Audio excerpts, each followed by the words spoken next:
24节气今仔日来到最后一个节气大寒，果然今仔日凉凉冷冷。上台湾的这个全台湾的上低温，伫南投的中寮只有10度2。明仔载后日为落日甲初一，温度会阁回转来，正适合行村拜拜。也毋过日夜温差真大，北部甲南部的温差原来真大，落南就北都要注意温度的变化。到初二气温会阁来落降。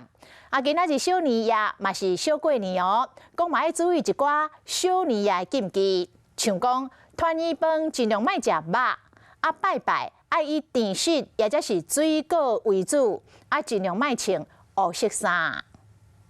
民众一透早出门穿真厚，小年夜即天拄到24节气当中的大寒，全台上低温伫南投中寮乡干那10度2，温度较凉。不过随着东北季风减弱，为落未到初一气温增加。不过透早暗时南北温差真大，初二开始受寒流落南影响，愈往愈寒，北部低温可能剩8到10度，一直到初五气温才会略较回。北部山区的这个气温开始往下降之后，在初二24号、25号，也就是说初3、初4这2天，北部的山区是有下雪的一个机会的。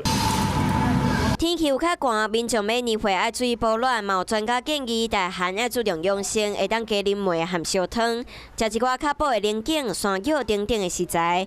要困进前浸烧水拢是袂歹的选择。不过小年夜嘛有禁忌，即天的团圆饭尽量莫食肉，拜拜爱以甜露或者是水果为主。囡仔和阿某撇面冤家，煮饭的时嘛要撇面蒸蒜头，因为小年夜嘛算是过年，爱撇面穿黑色的衫。